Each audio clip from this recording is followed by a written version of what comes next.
خاطره تیوی و اس آمووی پروداکشن شما را به دیدن این برنامه دعوت می‌نمایند. بخند تا دنیا بهت بخنده بخند بخند تا دنیا بهت بخنده بخند. آخرش ما میتونیم خستگی رو بندازیم تو سطلای پیاده رو، با پیاده رو بریم تا دل خوشی، با پیاده رو بریم تا دل خوشی. یه روزی ما میتونیم با هم دیگه بریم و به بوی بارون برسیم. کافیه رؤیاتو نفس بکشی، کافیه رؤیاتو نفس بکشی. بذار باختنا ببازن، خنده هامون چاره سازن، درای فکر ما بازن یه روز خوبو میسازن، درای فکر ما بازن یه روز خوبو میسازن.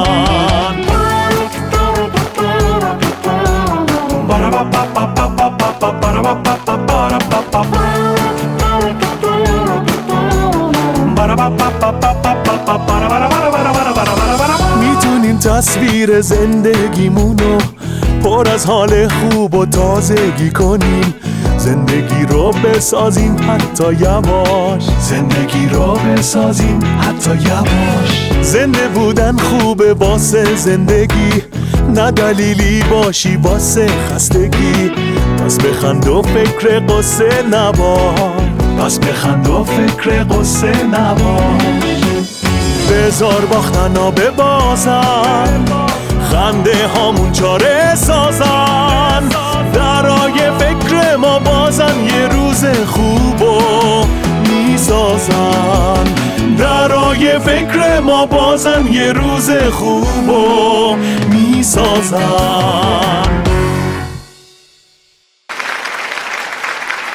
سلام، خیلی خیلی خیلی خوشحالم که یک بار دیگه شما عزیزان با ما همراه هستید و قصد دارید یکی دیگه از مجموعه برنامه‌های شبانه‌های شاهین رو دنبال کنید.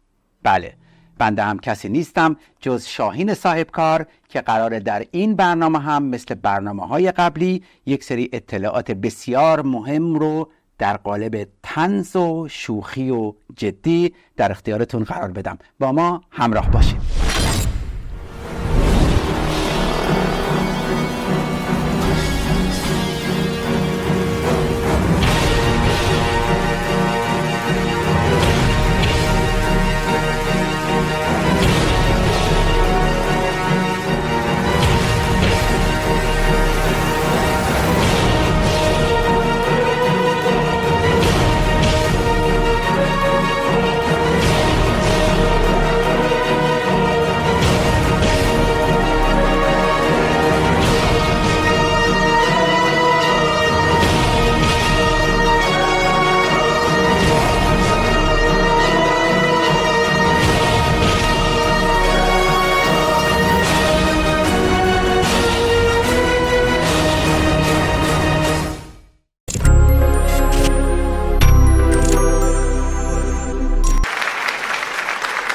اولین باری که با ماسک صورت آشنا شدم فکر میکردم ماسک صورت واسه اونی که وقتی شبانه یا شبها میریم مهمونی‌های شبونه بزنیم روی صورتمون که شناسایی نشیم و کسی نشناسمون.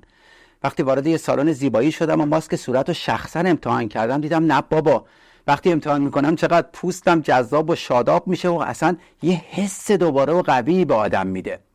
خلاصه ای که از اون روزی که با دنیای زیبایی آشنا شدم فهمیدم چه کارهایی که توی این مؤسسات زیبایی انجام نمیشه.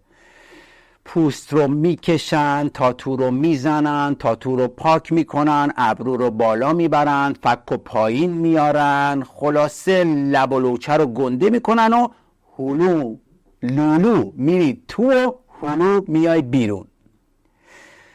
برای اینکه ببینیم مثلا کلا این کارا سالمه سالم نیستش، چه کسایی اجازه دارن این کار رو انجام بدن، مهمان بسیار عزیزی داریم که جوابگوی تمامی این سوالات ما خواهند بود. هنوز همراه ما باشید.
بخش اول برنامه بخش نمیدونم رو دیدیم و مهمان عزیز ما خانم میترا عطارضایی تشریف آوردن روی استیج و در صحنه. سلام میترا خانم، روز شما بخیر. مرسی از دعوتت.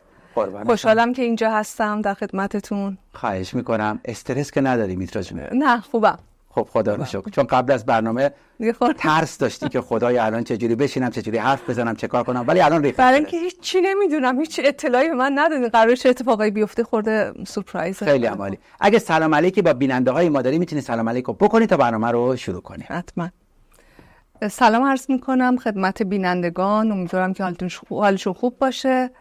امروز در خدمت آقا شاهین هستیم با برنامه قشنگشون. خواهش میکنم، خیلی خوش آمدین. خب دوستان عزیز، بینندگان عزیز، میریم تونل زمان رو با هم داشته باشیم و مجدد در خدمتتون باشیم.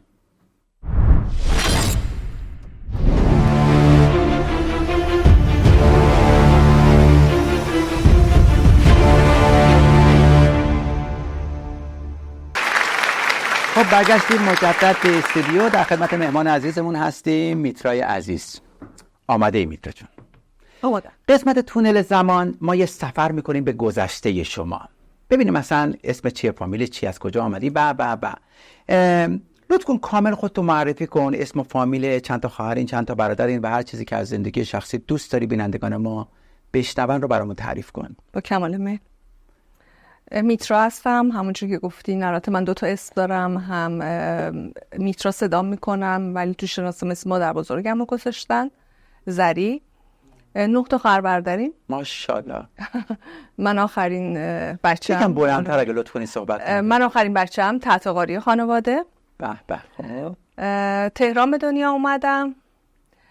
21 سالم بود که از ایران خارج شدم، رفتم آلمان زندگی میکردم. پسرم هم آلمان به دنیا اومده، یه پسر 29 ساله دارم. ماشاءالله، اصلا بهت نمیادش. مرسی، لطف داری. بعد الان از سال 2008 هم وین هستم. خب عرض کنم خدمتت میترا جون، گویا یه اسم مستعار داری، اسم مستعار چی هستش و چجوری اصلا به این اسم رسیدی؟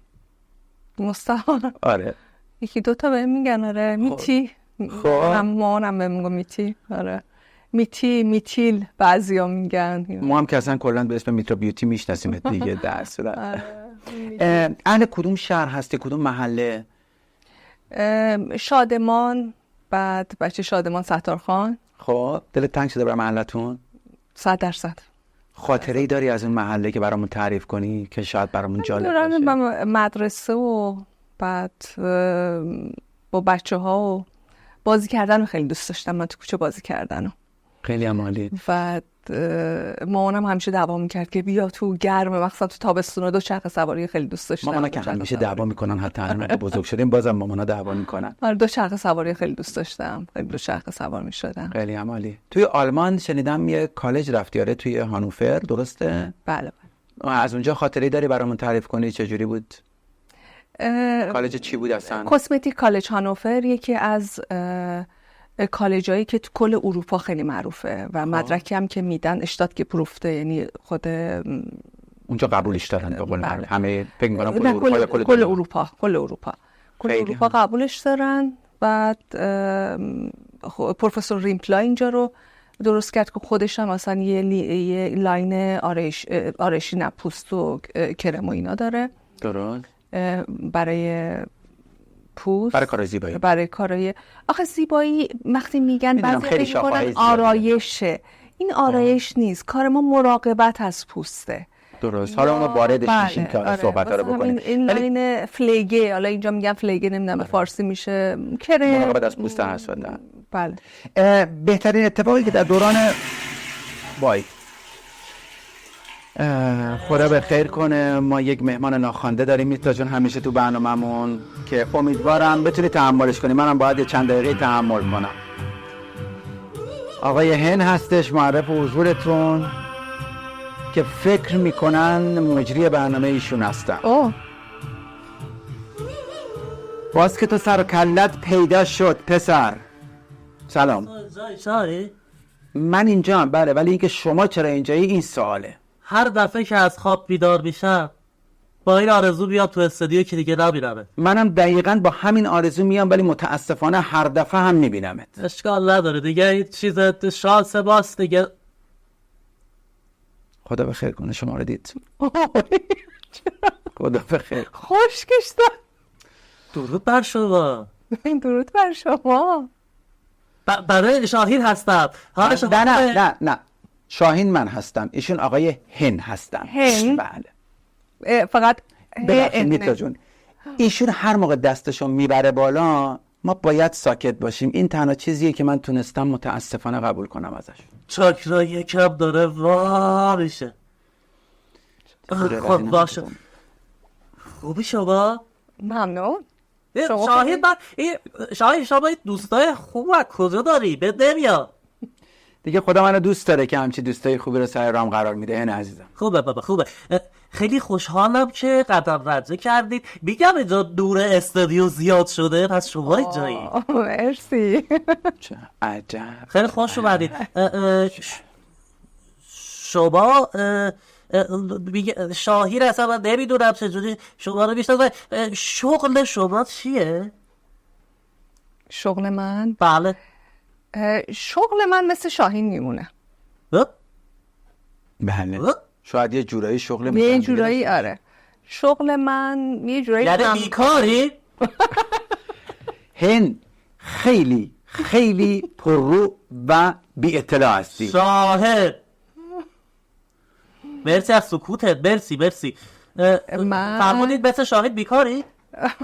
نه منم مثل شاهین جون شادابی و سلامتی و زیبایی پوست آدما رو تضمین میکنم و بیمه میکنم. ساچ راو. بله آقای با اجازه من یه کاری دارم. درآمدتون خوبه نه؟ خدا رو شکر. بله. البته در جواب این میتونستیم بگیم به شما هیچ ربطی نداره. هن عزیز خواهش میکنم منو با مهمون عزیزمون تنها بذار. ببخشید با پولش ماشینم تونستید بخری؟ بله. خوبه. خب من انقدر مهربون و نازنین روم نمیشه بگم. بله نه شما در صورت من قربون شما مهربونیش داره میپرسه. ولی حالا یک سری اتفاقات خواهد افتاد که اون روشم باهاش آشنا خواهید. نه دیگه همه منو داشته باش. ببین من سلامتی و شادابی و ارمغان میارم. شاهین. بله. ازم تعریف کرد. خدا رو شکر یه نفر رو ما پیدا کردیم که از شما تعریف کنه. خودت هم تعجب کردی این عزیز. زیاد با تو صحبت نمی‌کنم شاهین جان، حوصله‌ات ندارم. با اجازهتون من یه کار کوچیکی دارم خدمت میرسم. شما رو با این موجود تنها میذارم. با اجازه. خدا برگردم. ما دعوای دیرینه‌ای با هم دیگه داریم و همیشه هم جر و بحث با هم دیگه داریم، چون ایشون معتقدن که انشالله که بری و بر نگردی. ولیدی دعوای دیرینه‌ای داریم چون ایشون فکر میکنن که مجری برنامه ایشون هستن، ولی خب در اصل اینطوری نیستش. ببخشید وسط صحبتمون پازه افتاد. اتفاقی هستش که برای همه میفته، برای منم افتاده.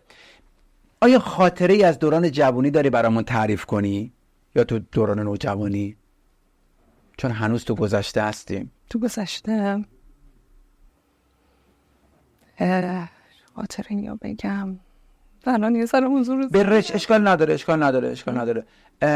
تا حالا با کسی دعوا کردی که دیگه باهاش رابطه قطع کرده باشی میترا جون؟ نه اصولا من سعی میکنم خیلی کم دعوا کنم، یعنی اصلا به اون نقطه نرسه که بخوایم قطع رابطه بکنیم. ولی خب در اصل کسی بودی که دوست صمیمی با هم دیگه بودین ولی به هر دلایلی اختلاف نظر داشتین؟ به هر دلایلی، ولی اینکه قطع رابطه بکنم نه زیاد پیش نیومده. طرف چی؟ ولی خاطرهایی که خیلی یعنی همیشه وقتی یادم میفته و ایرانم میرم سعی میکنم تکرارش کنم، کوه رفتنامون بود. خب خیلی با بچه با دوستامون. ما هم داریم.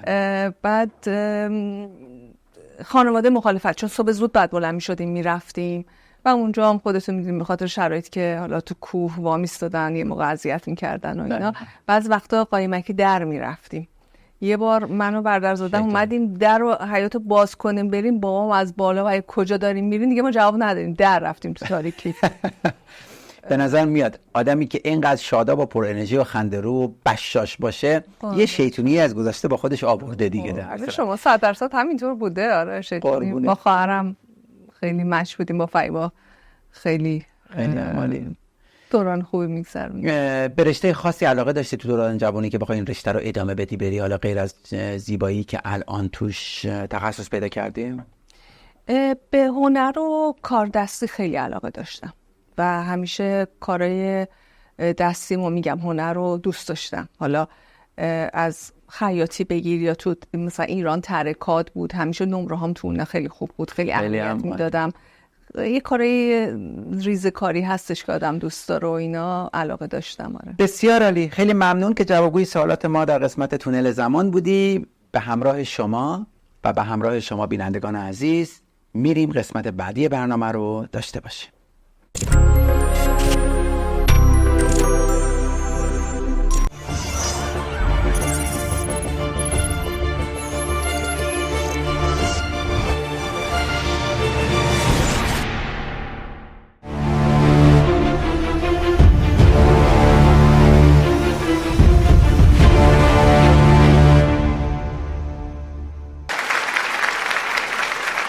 خب رسیدیم به این قسمت برنامه، قسمت همین حالا و در حقیقت اصلی ترین قسمت برنامه که در مورد شغل و کار میترا جون میخوایم صحبت کنیم. میترا جون خسته که نیستی؟ عالی. گرمت هم که هست؟ فقط به غیر از گرما هست. اگه اینو میگفتی نه میفهمیدم اولی هم درست جواب ندادی. نه به غیر از گرما. میترا جون از مهاجرت به اتریش راضی هستی کلا؟ خیلی. یعنی اگر میتونستن زمانو برگردونن عقب فکر میکردی به جای اتریش کشور دیگه ای رو انتخاب کنی؟ نه. فکر میکنه توی زمینه کاری شما اتریش کشور درستی از نظر کاری هست یا میتونه از نظر کاری جای دیگه بهتر باشه؟ از لحاظ کاری میتونست جای دیگه بهتر باشه. مثلا خود ایران اگه بودم فکر میکنم بهتر میتونست باشه. تو اتریش فکر میکنی در زمینه کاری خودتون با همکارای دیگه یا با مؤسسای دیگه با چه چالش هایی درگیر هستی که فکر میکنی مثلا اگر اینطوری نبود بهتر میشد؟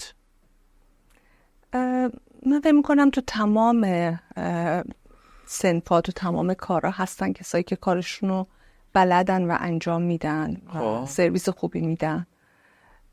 خدماتشون واقعا خیلی تخصصیه و کسایی هستن که نه تخصصی ندارن ولی خوب دارن اونم انجام میدن. میگم مثل همه رشته‌ها، مثل یه رستوران میمونه که طرف آشپزی خونده، خودمون میدونیم اینجا همه چی باید دورش رو درسش رو علمش رو بلد باشی. هستن میگم مال منم همینطور.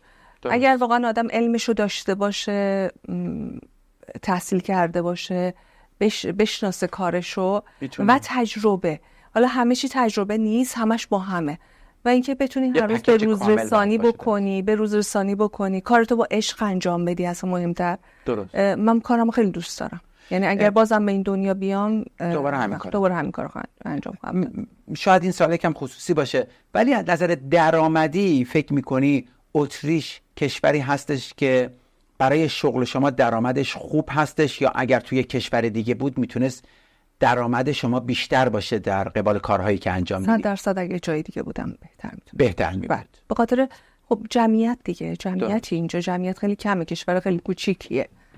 بله. خب اگه موافق باشی میریم یه ویدئوی کوچیک از کار شما، محل کار شما، فعالیت شما ببینیم و مجدد برگردیم به استودیو و سالها رو ادامه بدیم. با کمال میل.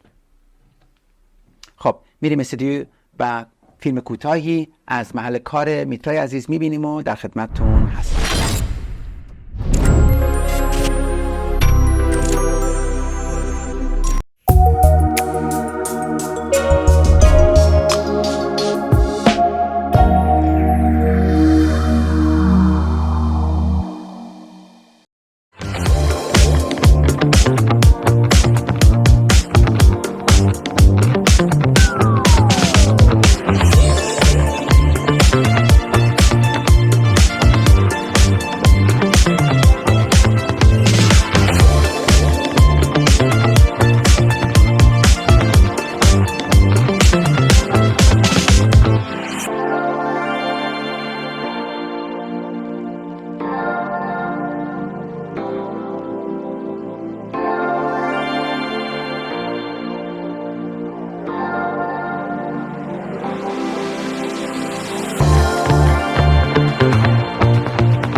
خب برگشتیم دوباره به استودیو. فیلم و محل کار و فعالیت میترا جون رو دیدیم. میترا جون 2-3 دقیقه وقت داری؟ بگیم 2 دقیقه. از صبح که بلند میشی برامون توضیح بده چه کاری میکنی تا برسی به استودیو، توی استودیو خدماتی که میدین چیا هستش، تا شبی که دوباره تشریف ببری خونه و استراحت میکنی. حتما. از صبح که بیدار میشم اولین چیزی که چک میکنم، نگاه میکنم ببینم پیامی چیزی هست. از کانال‌های مختلف مینویسن، فیسبوک، اینستاگرام، واتساپ. یه نگاه میکنم به برنامه کاری اون روزم. معمولا دیگه ساعت 7 بیدار میشم. یه نگاه میکنم برنامه کاری اون روزم. بعد موکا رو ور میدارم، میرم سر کار. موکا اسم سگم هست. خب اگه دوستان تو اینستاگرام دیده باشم، موکا خیلی معروفه واسه خودش. یه ابرقدرتیه. بعد موکارم برمیدارم میرم سر کار. سر کارم که میرم اول ایمیل رو چک میکنم، بعد دوباره برنامه رو میبینم. خدماتت چی هستش سر کار؟ چه خدمات؟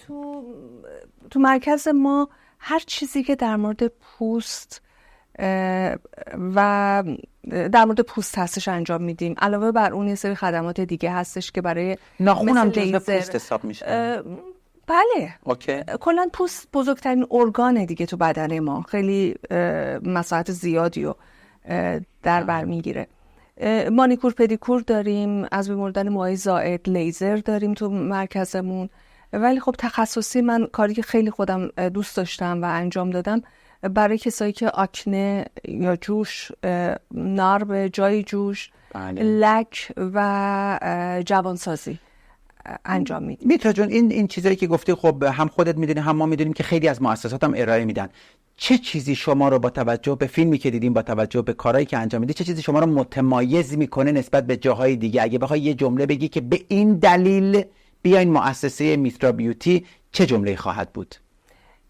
کیفیت و بروز بودن با محصولات و دستگاه‌های آپاراتیوی که تو دنیا هر روز داره جدیدتر و جدیدتر میشه که بتونه خدمات بهتری بده، پوست رو به اون نتیجه مطلوبی که دوست دارم برسونه. درست. دستگاه ها واقعا توی کار متفاوت هستن؟ یعنی امکان داره مثلا مؤسسه شما یه دستگاه 100,000 تایی داشته باشه، یه مؤسسه دیگه دستگاه 20,000 تایی داشته باشه. نوع دستگاه ها تو نوع خدمات یا بهبودی پوست تأثیری دارن یا نه؟ حتما دارن. یعنی دستگاه مهمه که از چه دستگاهی استفاده میشه. برای اینا همه میگم با پوست سر و کار داره دیگه، و اپراتور و تجربه و موادی که حالا تو مد بعضیا نیاز نداره به چیزی که شما میخواین استفاده بکنین این کار، بعضیش نیاز داره. و میگم یه چند تا چیزه که باید کنار هم دیگه باشه. هم کسی که داره انجام میده، تجربه‌ای که داره و دستگاهی، متریالی که به قول معروف مثل این که شما وقتی میخواین یه غذا درست بکنین، هم یه آشپز خوب باید باشه، هم مواد خوب داشته باشه، هم امکاناتش رو داشته باشه تا بخواد آخر سر یه چیز خوب از آب در بیاد. میگم اگه نگاه بکنیم به خیلی چیزا میشه رفت. بسیار عالی، بسیار عالی. چه توصیه‌ای داری میتونی جون برای کسانی که میخوان بیا ادب ایور بزن اون پایتر آقا اونا رو من پول با بستادم. آروم نزد، آروم بیار، آروم بیا میتونی بیا راست این لطفا بذارش این رو. مرسی متشکرم. ایشون دیگه کی هستن؟ همکارای پشت سرت رو داشتی؟ خیلی لطف کردین خانم. واقعا برات متاسفم. من میشناسم، میخواستم ببینم شما چه جوری با ایشون آشنا شدی. آره برات باور کرد. مرسی، خیلی متشکرم، لطف کردین. موها جا کردین؟ ماشاءالله. شغل ایجاد میکنه که مرتب باشم. من اینا رو بذارم این بالا نصفش شکور از داستان اینا بذارم اینجا متریاله. اینا چیه؟ شغل ایجاب میکنه؟ مگه شغل چیه؟ عزیزم شاهین جان، احساس میکنم خیلی پوست کج و کله و کثیفی داری و میتونم تمام پشموفیلیات رو توی 5 دقیقه صاف کنم. اولا که شما در نهایت باید اول برید برای دکتر چشم پزشک، این از اولا. دوما این که از کی تا حالا قیافش نگاه، تا رو خدا میداد جون، میبینی؟ از کی تا حالا شما این شغل رو برای خودت انتخاب کردی؟ شاید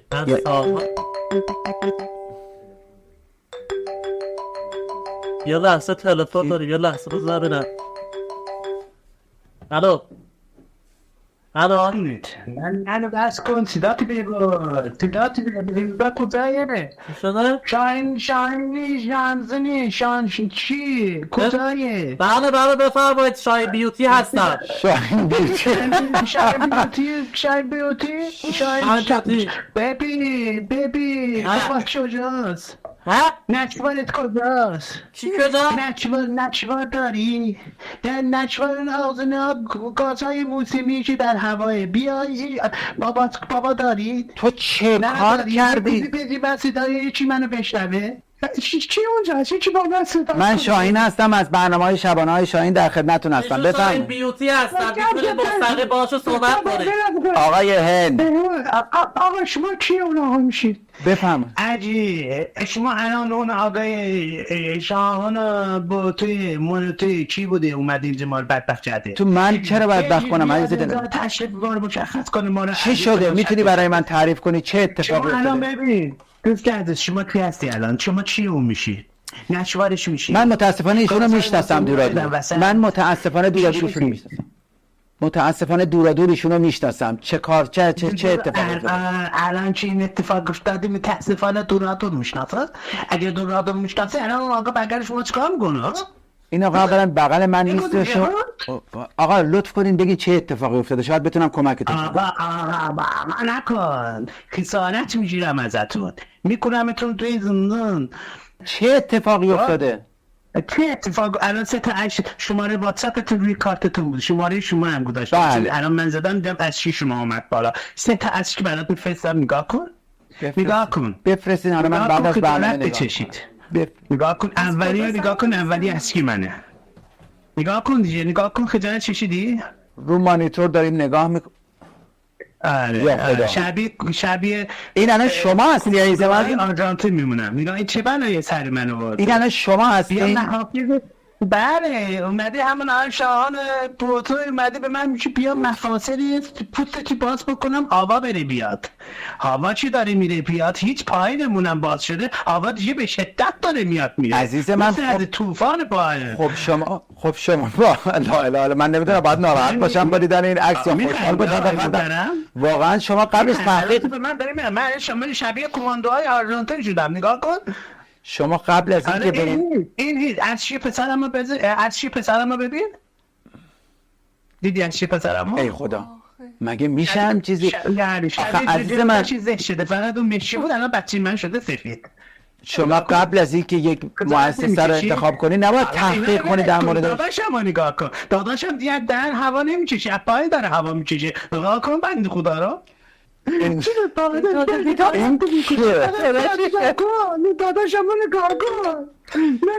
اگه اجازه بدین اگر اجازه بدید دوستان خیلی متاسفم ما بعد از برنامه باهاتون تماس میگیرم. اتاق فرمان کارگردان عزیز لطف کنین شماره ایشون رو داشته باشین تا من ببینم این آقای هن عزیز چه گندی زده. هن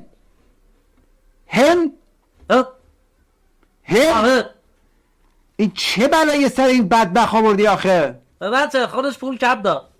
من باش خوب بودم ولی واقعا الان دیگه اصلا باش صحبت نمی‌کنم. دیدین میترا جون؟ دیدی؟ بچه پولش کم بود دیگه، مجبور بودن متریال ارزون براش بذارن. یعنی شما مگه یه نفر مشتری بیاد پلوتون و پولش کم باشه واقعا سعی میکنی توی خدماتت کمکاری بکنی؟ مگه همچین چیزی مگه ممکنه؟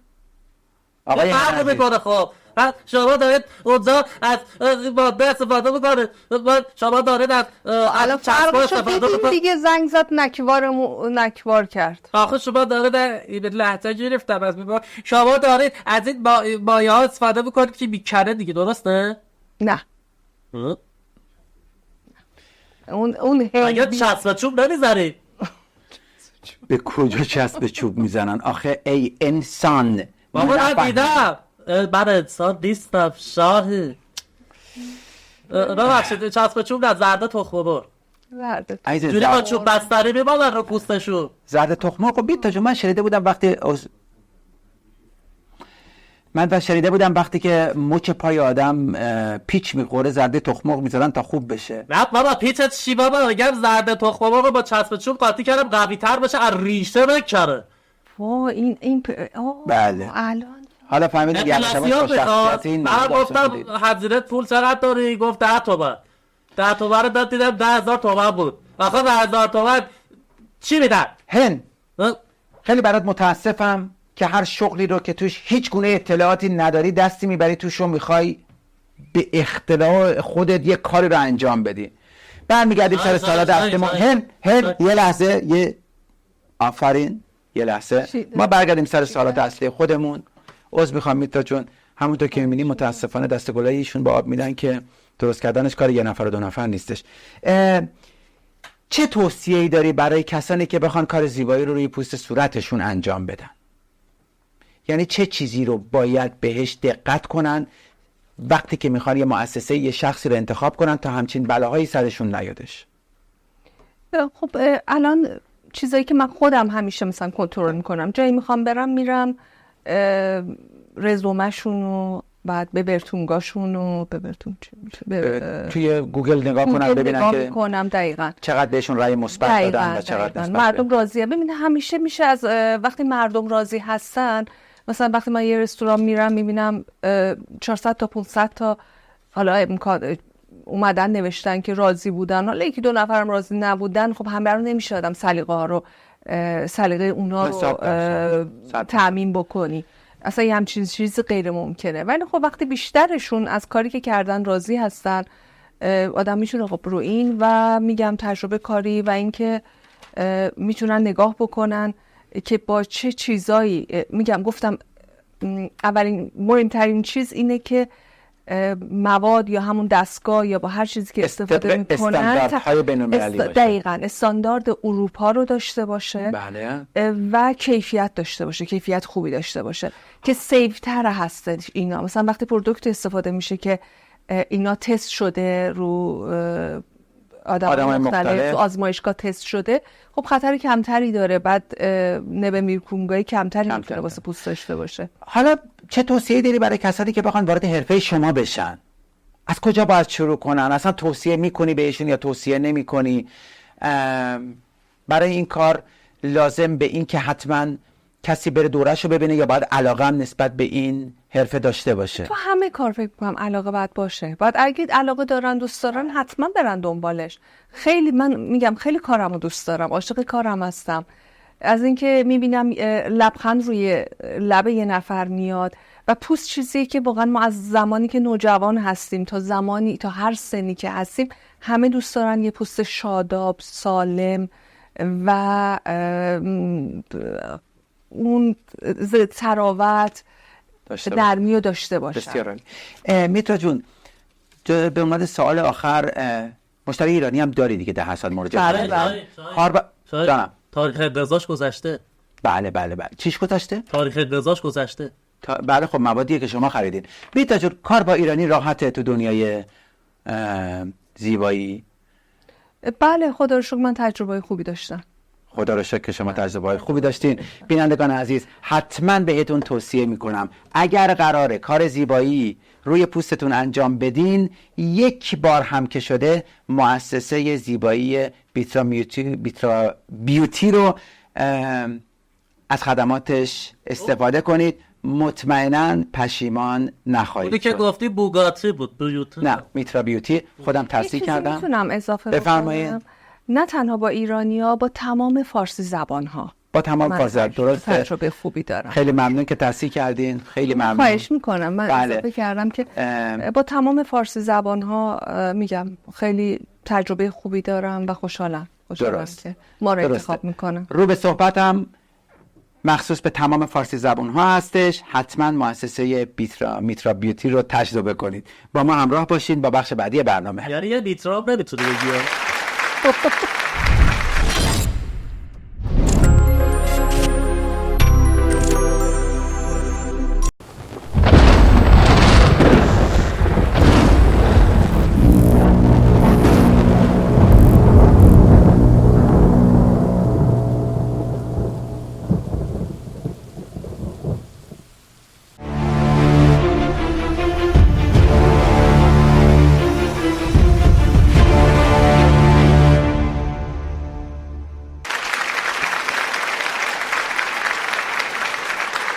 با بخش یک گزینه‌ای در خدمت شما هستیم در ادامه برنامه.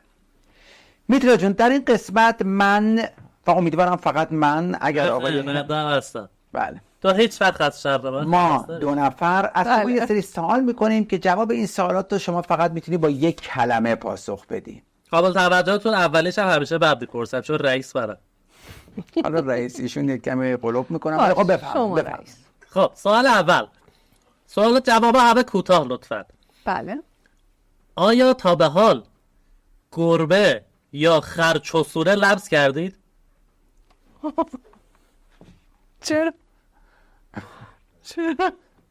لمس کردین یا نکرد؟ چرا منظورتونه چجوری این سوال رو داره طرح میکنه؟ نه نه. لمس نکرده. چرا میترسی از خرچوسونه؟ آره میترسم. سوال بعدی لطفا. اوکی. غذای مورد علاقت چیه میترا جون؟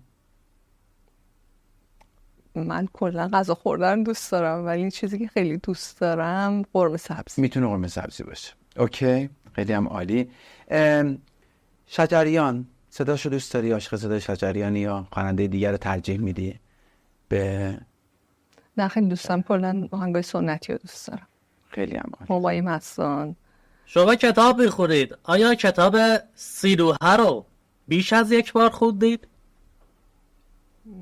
یه بار خیلی سنم کم بود خوندم، یک بارم بعدن دوباره خوندم. آره. تا جایی که من میدونم یکی از آرزوهای بزرگ اینه که یه خونه خیلی بزرگ داشته باشی با خیلی اتاقای متفاوت و متعدد. ایراد نگیر، خودم فهمیدم. خیلی اتاقهای متعدد. آیا واقعا این بزرگترین آرزوت هست یا آرزوی بزرگتر از این هم داری؟ درست گفتم اصلا همچه آرزویی داری؟ گفتین آره. آره این خیلی وقت این آرزو دارم. چون همیشه لذت میبرم. من تو خانواده پر جمعیت بزرگ شدم، از اینکه دور و برم شلوغ باشه، از اینکه کنار هم زندگی. این دقیقاً این آرزو دارم، یعنی اینکه یه جا باشه. اوکی، یعنی اینکه دیدن سریال ترکی و کنارش آب دو خیار خوردن بهت حال نمیده. چرا؟ این هم حال میده. با هم ببینیم دیگه. دور هم ببینیم. خب این هم حرفی هستش. آره. دور هم ببینیم. چیه؟ هیچی؟ بگه توپق طولانی. نه توپق طولانی نیست. من منتظر بودم شما سوالتو بکنی، ولی چون سوالتو نمی‌کنی من سوال میکنم. آیا به خوانندگی علاقه دارید؟ با بلی یا خیر؟ دوست دارم ولی هیچ وقت امتحان نکردم. نه خیر ببخشید راست میگه، ببخشید خیر. بازی حکم بلدی؟ بله. جز بازی مورد علاقته؟ بود قبلا دور هم بودیم تو ایران. الان دیگه اینقدر استرس زندگی زیاد شده، زیاد آدم بازی نمیکنه. درسته؟ پا نداریم. پا نداریم. آره خیلی از کارا به خاطر نداشتن پا انجام نمیشه. در هر صورت شنیدم عاشق بهار رهنما هستی. چرا؟ نیستی؟ من همه رو دوست دارم. حالا واقعا دوستش داری، ازش متنفری یا دوستش نداری؟ چجوری داری؟ متنفر نمیتونم بگم، من از کسی متنفر ولی خوب دوستش نه خوشم نمیاد. خوشم خب دیگه رک باش دیگه، خوشت نمیاد. منم از خیلی خوشم نمیادش. فکر کنم ایشون راستگوترین بهبود برنامه است. واقعا آره، رک‌ترین راستگوترین. دیگه کسی که 9 تا خواهر برادر داشته باشه و تحتقاری باشه بالاخره باید تحتقاریه بتونه حرفشو هر جایی به کرسی بشونه و میگه هر چیزی رو که دوست داره. تحتقاری دیگه. تحتقاری میگن دیگه. تاقاره داداش. نه اون تاقاری که شما میگید. تاقاری نمیدونم. تاقار باز تو نشدی؟ نمیدونم. یه تاقار یه ظرف گنده است. بکنم. جواب درست رو لطف کنن بیننده های گرامی برای ما بفرستن که من اینا رو آخر سر بیذارم تو تیتراژ برنامه، ببینید ایشون چند تا سوتی دارن. تاقار. ببین هر درسته، هر ایرادی که گرفتی حق بهت دادم، ولی دیگه این تقار 2-1 دیگه اینجا. در هر صورت ما نمیگیم فوتبال گل کوچیک 2-1 تقار نیست، تاقاره. حالا بینندگان عزیز خودشون قضاوت میکنن، جاج کنید لطفا. سوال بعدی رو شما میکنی یا من میکنم؟ سوال بعدی رو شما مطرح بفرمایید یا بنده مطرح بفرمایم؟ بفرمایو. خواهش میکنم. بهترین اتفاقی که تو زندگی افتاده چی بوده؟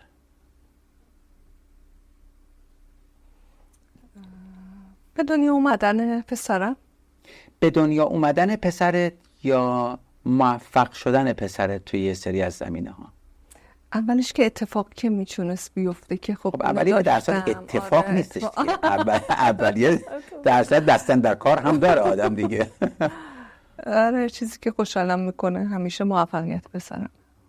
اتفاقی که خوب افتاد الان میگی سال اونجور که دوست داره و کاراش داره پیش میره. خیلی هم عالی، خیلی هم عالی. خب من یه اصلاح کوچیک ایجاد کنم. این برنامه توی این قسمت برنامه با سوالا رو میپرسید و پاسخ‌ها باید کوچیک باشه، کوتاه باشه. ببخشید مثلا یادآوری کردم. بله من دیگه یک گزینه. بله. آیا به فکر گسترش دادن کسب و کارت هستی میشون؟ یعنی شعبه‌های دیگه یا همین شعبه‌ای که داری رو گسترشش بدی؟ شعبه‌های دیگه. بله. شعبه‌های دیگه هم داشته باشه. بسیار عالی. آیا از سگ‌ها بیشتر از حیوانات دیگر خوشتون میاد؟ بله. دیگه سعی می‌کنم بله. آیا از انتخاب حرفه اسکین تراپی و کسمتیک پشیمون نیستید؟ خیر. با سپاس فراوان. میریم که ادامه برنامه رو ببینیم. آقای شاهین هم اینجا هیچ کار است. با من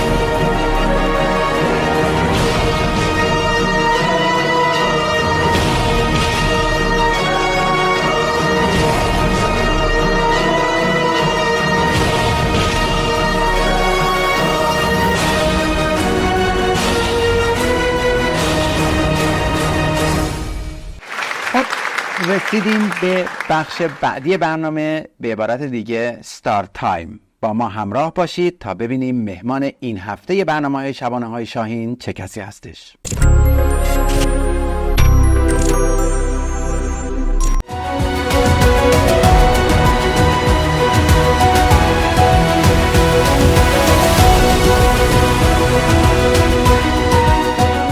نگاه به قاب عکس واژه ها از یادم میره، لغت که هی کم میارم ترانه تو بغض میمیره.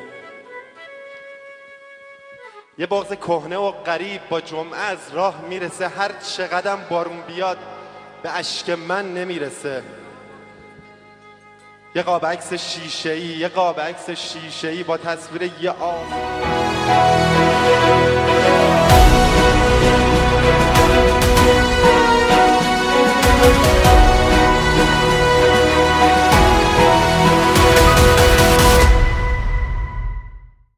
خب برگشتیم دوباره به استودیو با حضور مهمان عزیزمون جناب آقای افشین کریمی، یکی از مجریان توانا.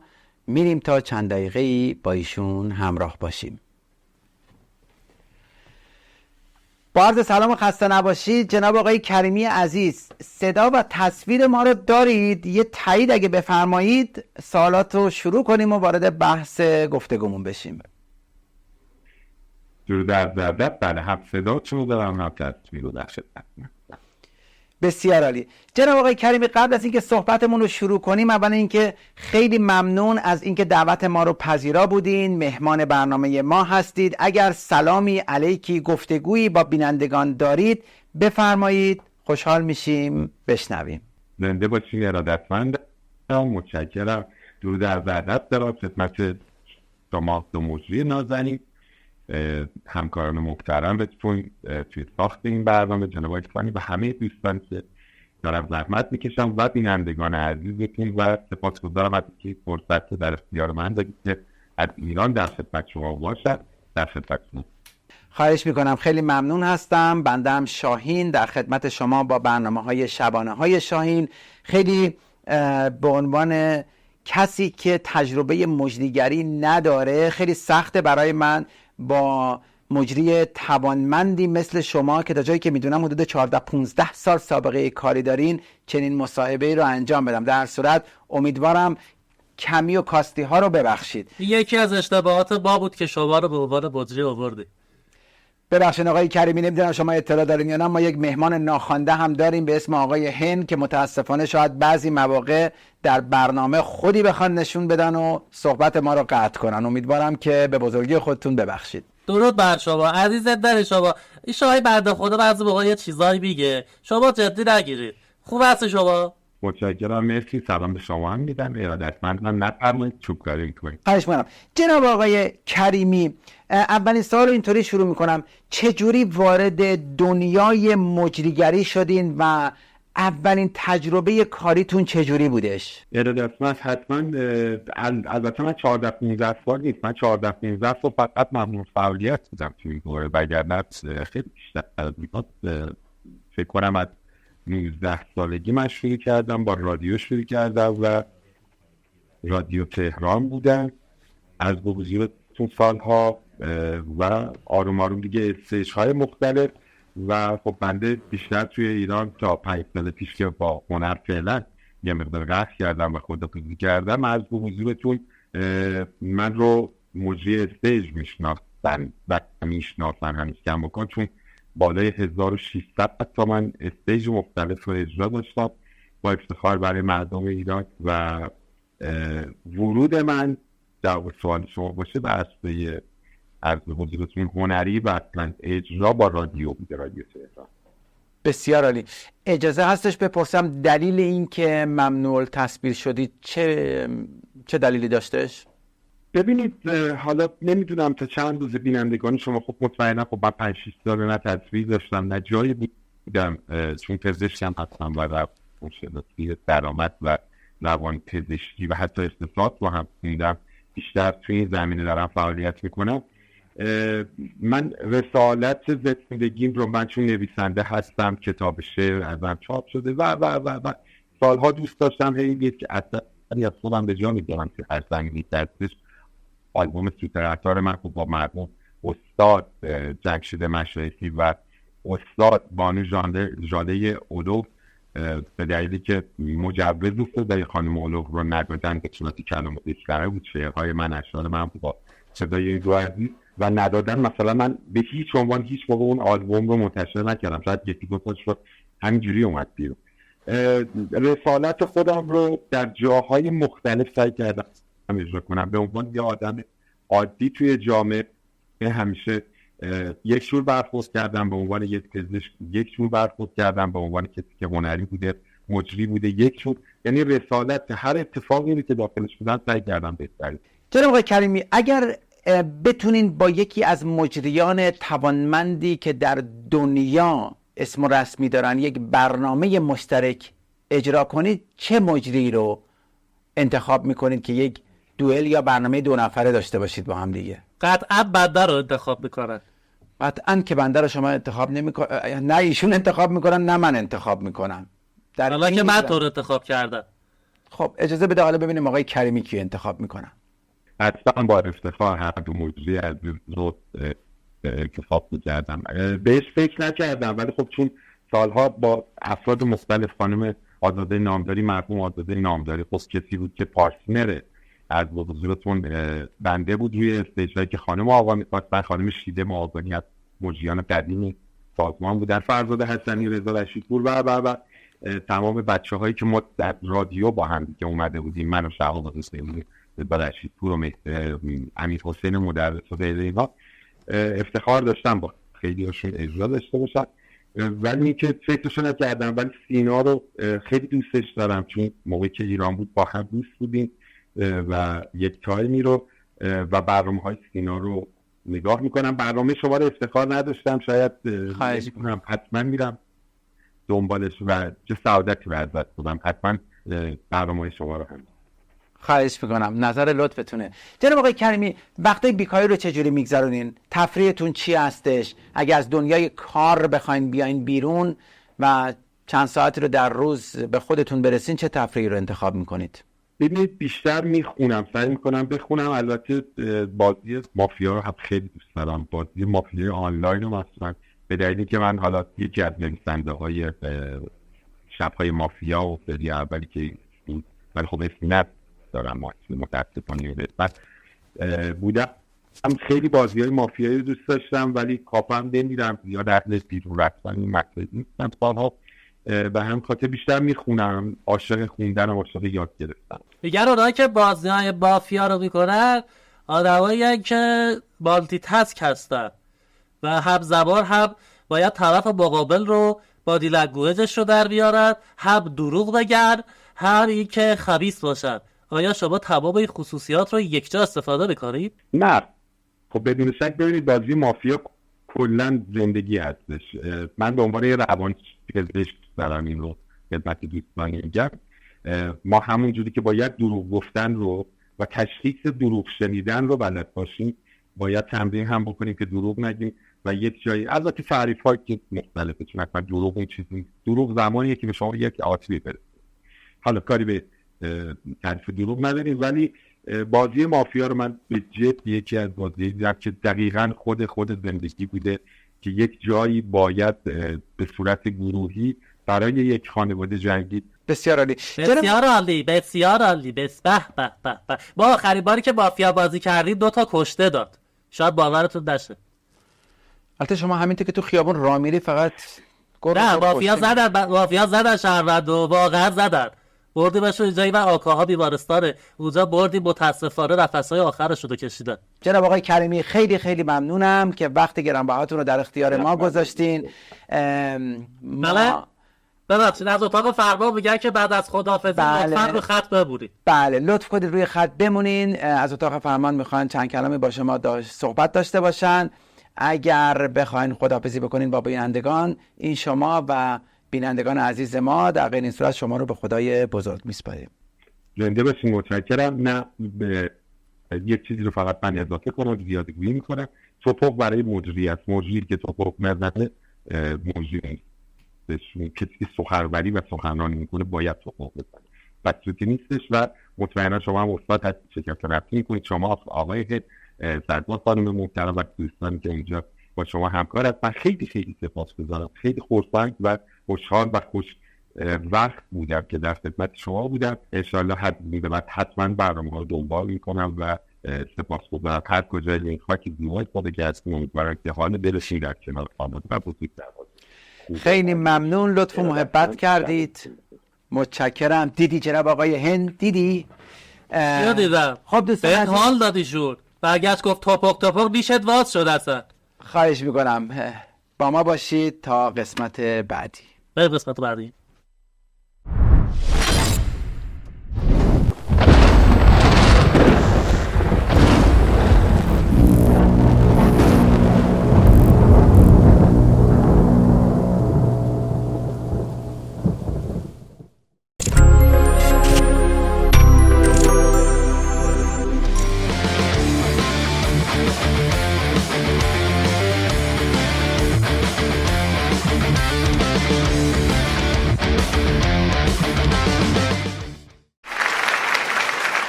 خب با بخش بعدی برنامه در خدمتتون. این برنامه بخش بالبره 1000 بار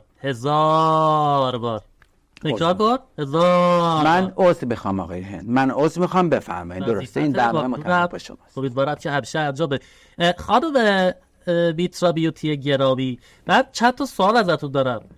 خواهش میکنم. شما فرمودی که زیر چشمتون 15 برابر نازکتر از قسمت‌های دیگه پوستتونه. بله. یعنی چی؟ خب نازکتره دیگه. چرا نازکتره؟ چجوری نازکتره؟ نازکتر از جاهای دیگه است. اصلا خود چشم قسمت خیلی حساسیه، یکی از ارگانهای خیلی حساسمونه و اطراف چشمم خیلی پوستش نازکتر از جاهای دیگه. پوست مثلا با کف دستمون یکی نیستش که، یا مثل کف پامون. یعنی از قلب بدن نازکتره؟ یه چیز دیگه فقط خواستم با تو مشورت بکنم. این دستگاه هایفو هست، لیفت صورت، میخوام که چیز کنم. یه دونه جارو برقی گرفتم، خب 2000 وات. بعد دیدم شما این هایفو رو استفاده میکنی، قشنگ بکش داره، ولی این 2000 وات قشنگ از هر کثافتا رو میکشه بیرون. بعد این رفتم از باشگاه و از این بندای لیفت گرفتم، پاور لیفتی کرده شما دیگه، از این بندای لیفت گرفتم که بکشم بالا صورت‌ها. آفرین. خوبه شما تایید میکنید؟ نتیجهش الان این شده؟ یه سوال دیگه بعد دارم، اینو میپرسم دیگه میرم. میخوام که قسمت تینت لبم باز بکنم، چون خودم انجام ندادم ولی بچه ها انجام دادن. هر وقت میرن استخر رو آب میمونن. درسته؟ اوکیه برام بکنم؟ چون شنا بلد نیستم. تینت لب چه ربطی به رو آب اینجوری قلمبه میشه، گنده میشه، رو آب میمونن. نه عزیزم اشتباه متوجه شدی. تینت لبو که بزرگ نمیکنه که، لبو فقط یه رنگ قشنگ میده که خود ماندگاری داره، فقط باعث میشه که میگم یه فرم و رنگ قشنگ بگیره. ما اصلا کار تزریق و اینا انجام نمیدیم تو کارمون. بزرگ اصلا نمیشه، نگران نباش، ولی برات خوب میشه. فکر کنم بتونم برات انجام بدم. بسیار حوالی، ممنون از محبت شما. خب بریم قسمت مسابقه رو شروع بکنیم. در این مسابقه ما برای شما یک ویدیو پخش میکنیم و 4 تا جواب مطرح میشه و شما میبایستی که یه لحظه ببخشید از رژی مخه برای خورده، یه لحظه. اوکی گرفتم، مرسی متشکرم. بریم اول تیتراژ این مسابقه رو ببینیم. بریم.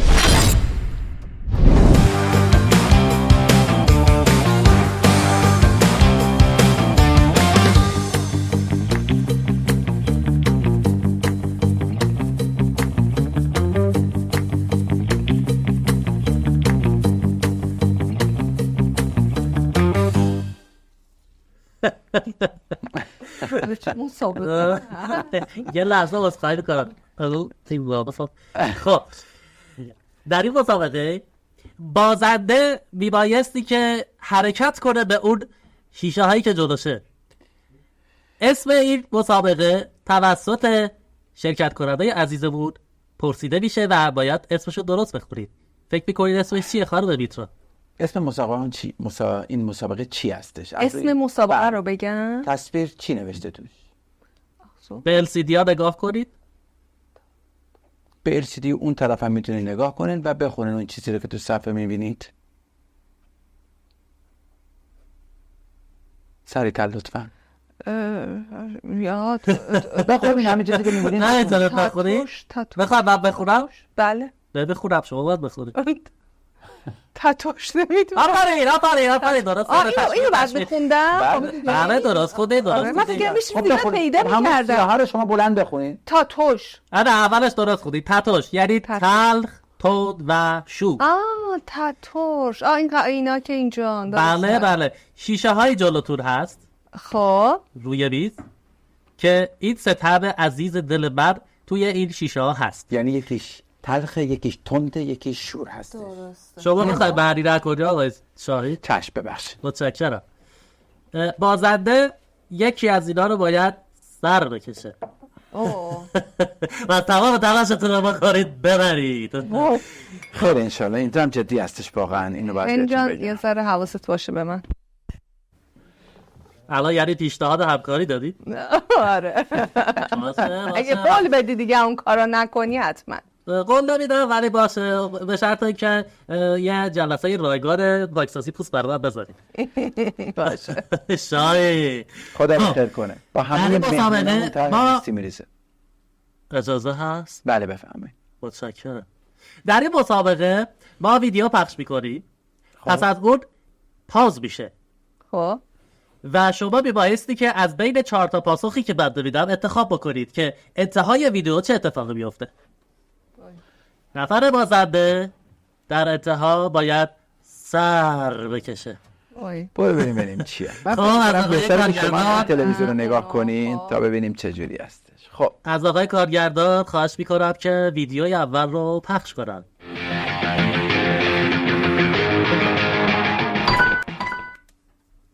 خب در این ویدیو چه اتفاقی میفته؟ 1. داور اشتباه کتک میخوره، یعنی طرف داور رو به اشتباهی میزنه. یعنی ما میخوایم بعدش رو ببینیم چه اتفاقی میفته دیگه. بله بعدش نشون داده میشه. ولی من 4 گزینه رو میگم، شما میگید که کدوم درسته. داور رو به اشتباه میزنن. 2. یکیشون جا خالی میده. 3. هر جفتشون ناکوت میشن. 4. یکی شد سار میخوره رو زمین بیافته. من باید بگم شما اول میتونین بگین. داور. دوباره تکرار میکنم. دامن مطمئن. شماره 1 شاهد اینجا یه ذره گیرایش پایینه برای شاهد نه دیگه. چرا یک. من آخه باید گیرم پایین باشه؟ چرا؟ آرام متوجه بشی متوجه. شماره 1 داور رو به اشتباه میزند. یکی شد جا خالی میده. 3 جفتشون ناکوت میشن. 4 یکی شد سر میخوره رو زمین. من گفتم داور کتک میخوره. یعنی شما شماره 1 رو یک. بله بله. ممنونم. شاهین. من فکر میکنم ضربه‌ای که زد جفتشون پاشون لیز میخوره و میفتن هر دو نفر رو زمین. یعنی شماره 3 جفتشون ناکوت میشه. دقیقا بله. اوکی. بریم ببینیم که چه اتفاقی میافته.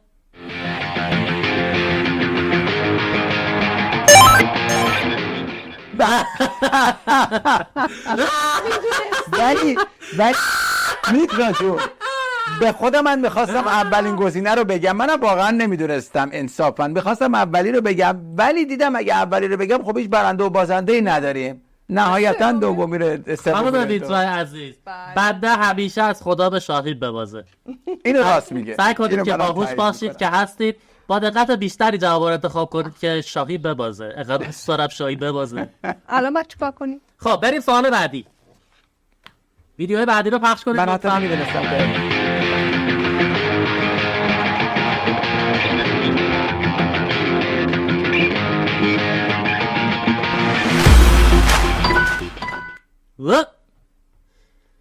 شماره 1 سکو میشکنه همه بیافتن داخل آب.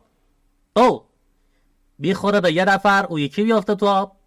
3 خودش بیافته داخل آب. 4 دوربین بیافته داخل آب. خانم بیتسا شما لطفا. 3 خودش میفته داخل آب. شماره 3 ممنونم. شاهید. من فکر میکنم دوربین میفته توی آب. شماره 2 رو میگیرن 4 رو میدن. از کی؟ از تو. نه خیر همین 4 میمونم و 100% درسته. برای بقیه‌اشو ببینید. شما گفتی بیفته خودش.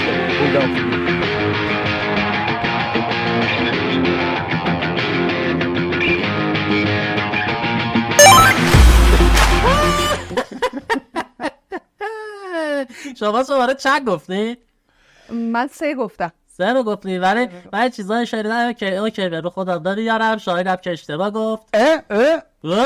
اشتباه گفتی. اشتباه آره گفتی. ولی شما هم اشتباه گفتی. خب خب. چیکار باید بکنم؟ یعنی من حداقل یه دونه درست گفتم. ایشون دو تا جفتتون اشتباه اشتباه گفتی. جانم؟ جفتتون اشتباه گفتی. آره دومی رو جفتمون اشتباه گفتیم ولی اولی رو که من یکی درست گفتم. خب بعد چیزی نگفتم که. خب چرا کلی بازی در میاری؟ نه چرا کلی بازی در میاری؟ باشه اینجا بالا باشه هن آرامش خودم رو حفظ کنم. چاکرا یک باز. بریم سراغ ویدیوی بعدی لطفا. هنوزم هستش. خب 3 تا ویدیوه. 3 تا. بله. چند تا؟ 3 تا.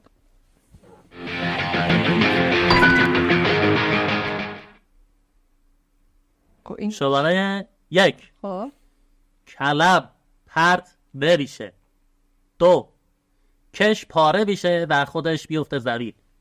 3 کلم میخوره تو صورت خودش.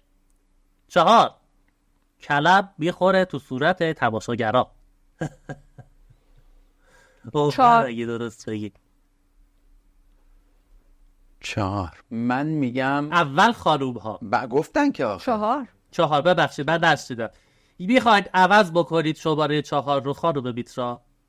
بهش فکر کنید. شاهید 4 1 یه بار دیگه گزینه ها رو میخونم. بخون 1 کلم پرت نمیشه. کلم دستش بود من اصلا ندیدم چی داره. یه کلم تو کشه آها خب میکشه اینجوری خب تیر کمون. 1 شماره 1 کلم پرت نمیشه.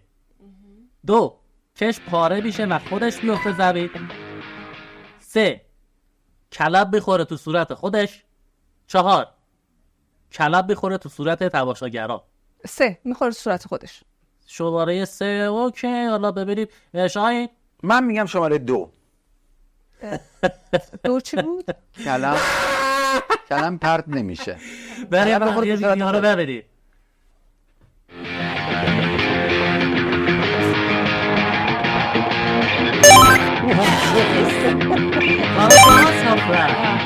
خب پس الان مساوی شد. الان مساوی شدیم. بعد خب الان و این یعنی چی؟ این یعنی چی؟ یعنی دوش جان و گوارای وجود هر دو. چی؟ خانم میترامیوتی گرامی، شما 1 تا 0 انتخاب بکنید که شاهین بره بالا. من انتخاب بکنم که 1. 1. شاهین 1 رو بردار تو دستت نگه دار ولی نخور. شاهین تو انتخاب کن. من میگم 3. 3. چه گوره صبر کنید. شماره چند بود؟ 3. 3 رو میگیرم، 10 یورو هم میگیرم، 1 رو میدم. با شماست. با من بله. داره بهم کمک میکنه. حاضرم. 10 یورویی دارید دیگه. بله. اوکی. خب بعد از برنامه میتونیم بهش بدیم. بعد برنامه ازتون خب بگیرم. الان کدومو انتخاب کنم؟ همونی که به تو گفتم دیگه. 1. بله. من بهت اطمینان میکنم. خب بالاخره یا تلخه یا تنده. 10 یورو رو میگیرم. تمام موهاتو میگیرم. خب شاهین تو بگین چند تا دستتون برداشتی؟ بکشین. من تو چند تا برداشتی؟ من یه دونه. یک نه شماره چند؟ 1. 1 رو میگیرم، 50 یورو میگیرم، 2 3 رو بهت میدم. یعنی من الان رو پیشونیم نوشته احمق. نه ولی توضیحش سخته. همونو برو بالا. آره دیگه بالاخره هر ستاش یا تنده یا تلخ یا تنده یا شور دیگه. اگه شیرین توش بود میتونستیم. تلخ تند. خب با شماره 3 لطفاً برید بالا. سلامتی. 1 2 3 تا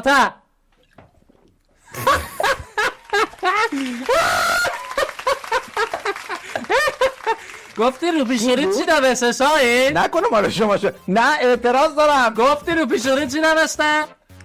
خیلی نامردین.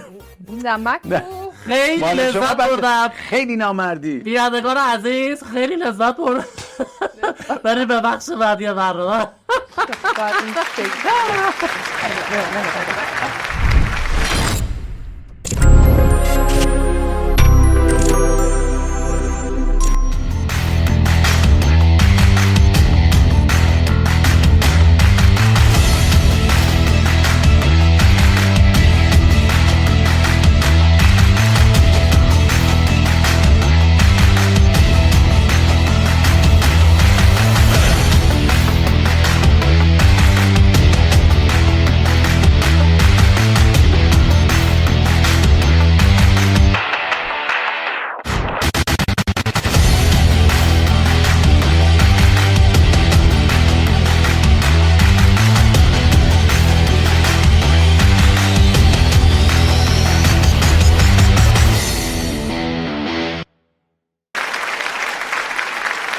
خب مجدد برگشتیم به استودیو با ادامه برنامه و این بخش اسمش هست تا رویا.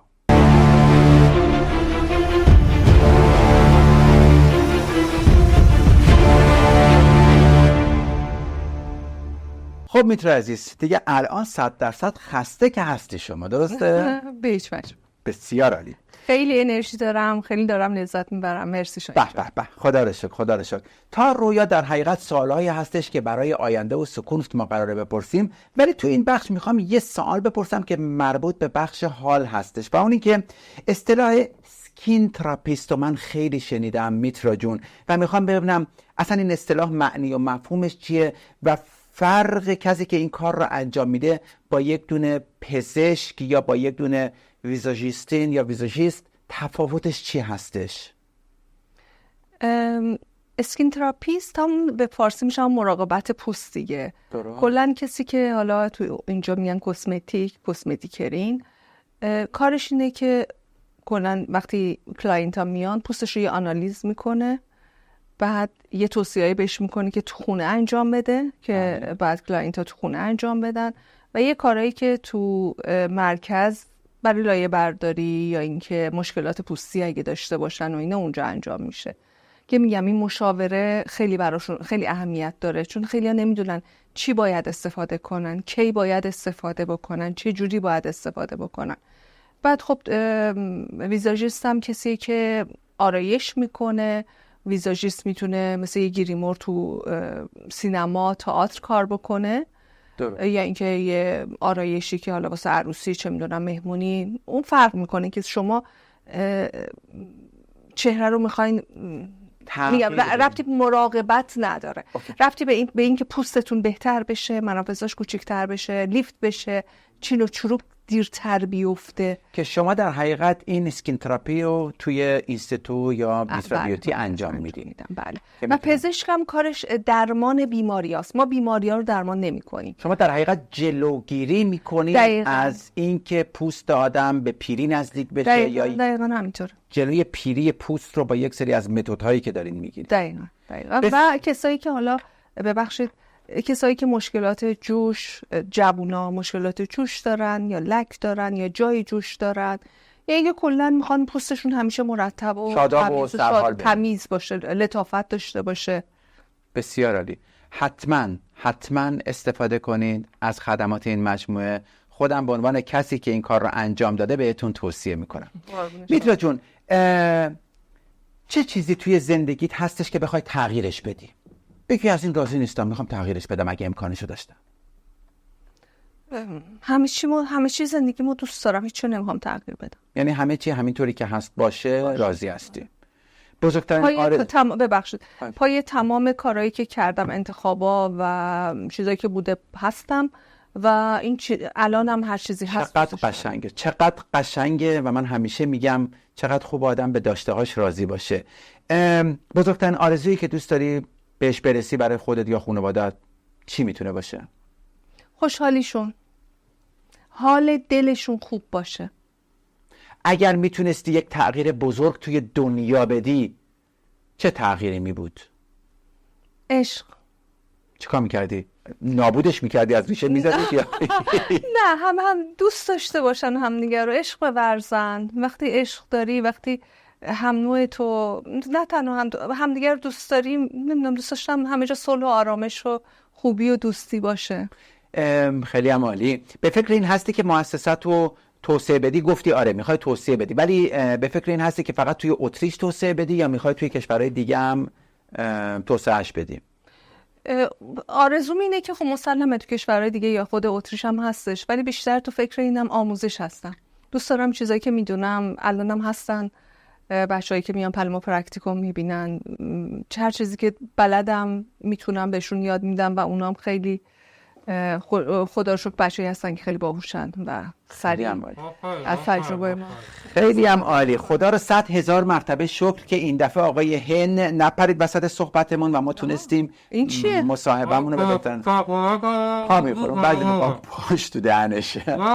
خب بینندگان عزیز، میریم با بخش بعدی. چای کپ جوش زده باز که صورت گذاشتم آروم شده. چای یکیش کجا؟ خیلی هم عالی. بعد از برنامه خدمتتون میگم. با ما همراه باشین تا قسمت بعدی برنامه.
خب میترا جون، همونطور که توی فیلم دیدی یه پازل داریم به اسم پازل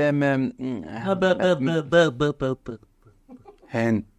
شاخه اون چه تازه نشستن عزیز من؟ پاپ درد میکنه، ریلکس هم کردم، الان چاکرا یکم قالی. ماسک صورت گذاشتم روش، اصلا یه وضع. ماسک صورت گذاشته روی چاکرا. خب من از چاکرا یکم مثل صورت هم مراقبت میکنم. آفرین به شما. آفرین. ممنونم.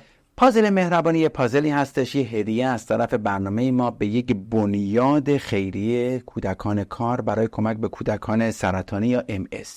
در این پازل ما یک برنامه 12 قسمتی داریم که این پازل ما هم از 12 قسمت تشکیل شده که هر قسمتش توسط یکی از مهمانهای ما خریداری میشه. 1 یورو تا هر چقدری که خودتون میدونید. مبلغی که میخواین خریداری کنید یا میتونین جلوی دوربین بگین یا میتونین بگین نه من نمیخوام مبلغ رو اعلام کنم، و بعد از این که شما فقط به ما گفتین که حاضرین این رو خریداری کنید، ایمیل آدرس و شماره تلفن شما با ایمیل آدرس و شماره تلفن این بنیاد رد و بدل میشه و خودتون با هم دیگه میتونین اگر بخواین یه مبلغی رو بدین. حالا گفتم اصلا هم مسئله مقدارش نیست، فقط یه خیریه هستش. آیا شما حاضرید به عنوان مهمان برنامه یک قطعه از پازل ما رو خریداری کنید؟ با کمال میل. بسیار عالی.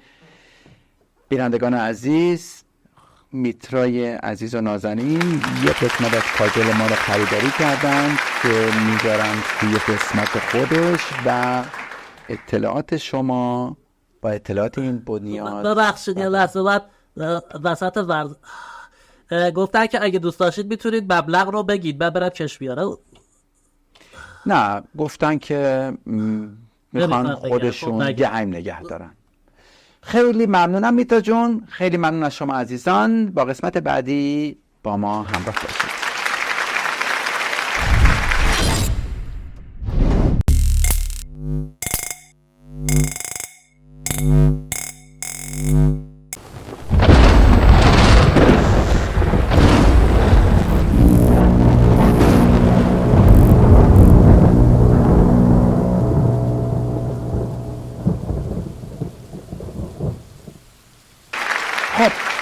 با بخش پایانی برنامه در خدمت شما هستیم. بخش آخرین کلام.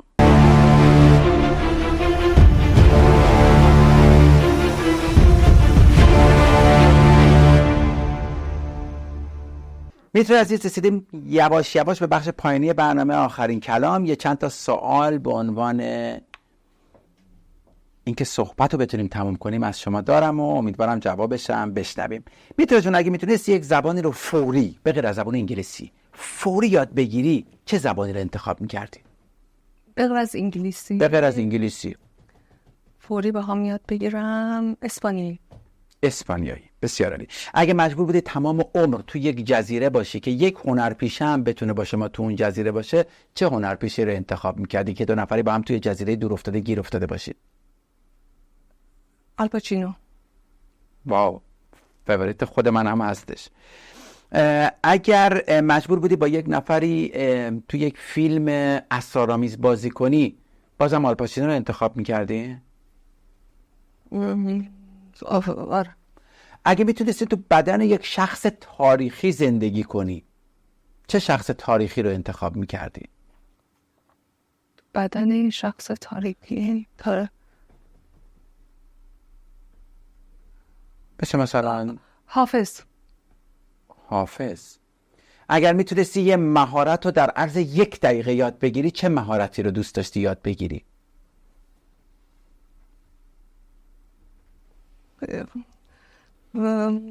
یه مهارت. خوانندگی، نوازندگی، موسیقی، ورزشکار بشی. ورزشکار بشم. دقیقاً میخوام دوست داشتم یه ورزشی جدیدن شناختم، جایروتونیک. آره خیلی جالبه. اوکی. بعد اونو خیلی دوست داشتم یاد بگیرم. من 180 خیلی دوست داشتم از موقعی که باسکتبال گذاشتم. چاکرا یک ماسک مو نه، ماسک صورت. من باسکتبال گذاشتم، عکس مو روشه.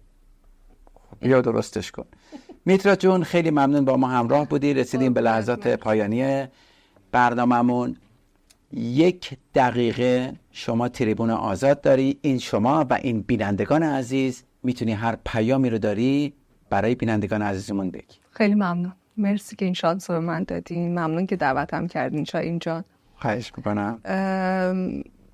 بازم اینو بنا به کار خودم میخوام شاید یه توصیه بکنم یا یه خواهشی بکنم از دوستان، اینکه آب زیاد بنوشن و ضد آفتاب فراموش نشه. وقتی آب زیاد بنوشن و ضد آفتابشون هم بزنن خیلی کمک میکنن به شادابی و سلامت پوستشون، چون آفتاب خیلی مضره.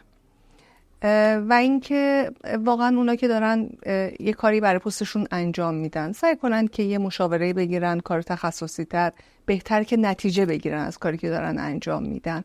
و برای همه سلامتی، عشق، برای کل دنیا صلح و صفا و بازم میگم حال دلتون خوب باشه. خیلی و اسپری ضد شاهین هم فراموش نشه. و اسپری ضد شاهین هم فراموش نشه. میتا جون خیلی خیلی ممنونم دعوت ما رو ممنون از شما پذیرا بودی. مرسی. ممنونم از شما. امیدوارم خسته نشده باشی. حتما به بینندگان عزیز توصیه میکنیم که این کار رو انجام بدن. هن عزیز بعد دیگه برنامه رسید به آخر. شما حرفی ندارید؟ من عذرخواهی میکنم. ما یه به قول شاهین و بشقاب میگه تندیس، ما یه بشقاب داری تندیس داری برای مهمانای عزیزمون بهشون هدیه بدیم. مرسی خیلی ممنون. ما یه هدیه از طرف برنامه داریم که اگه اجازه بدین خدمتتون بدیم به عنوان یاد بود. تندیس برنامه شبانه های شاهین هستش میتا جون. اینو میتونین با خودتون ببرید و به یادگاری از ما با این زیر داشته باشین. با این زیرش حالا الان براتون سخته بگیرین، میذارم اینجا. بعد از برنامه فقط توش با کاراری داغ نکنید خراب بشه. بفرمایید. خواهش میکنم. قربان شما. ممنونم دوستان عزیز. از همین تریبون اعلام میکنم حتما به مؤسسه زیبایی میترا بیوتی سر بزنید و مطمئن باشید که پشیمون نخواهید شد. روز و شب بر همگی خوش. یه جوری بگه از این تریبون اعلام بکنه بگار مثلا تریبون ریاست جمهوریه. این شما خوش. قربانت. باز تو دوباره وارد بحث من.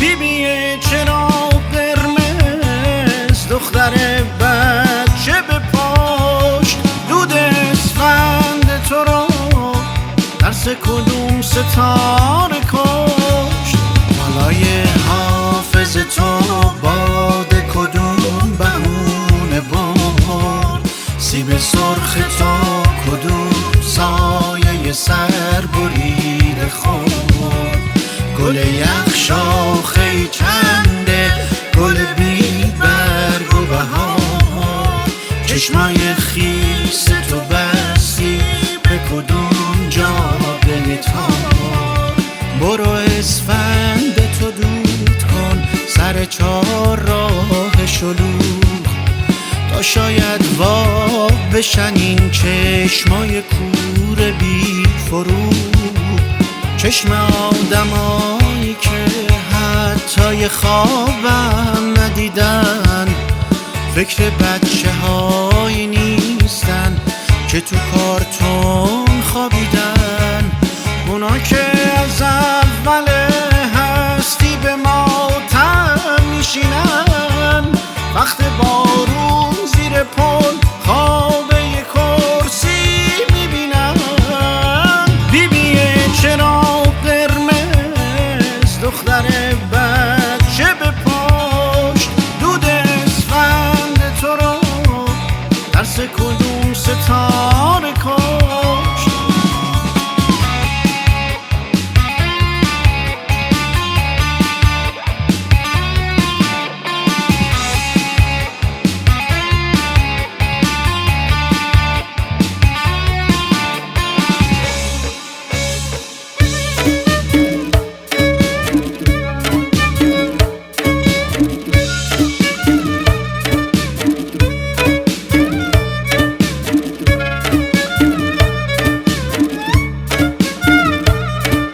اسفند دو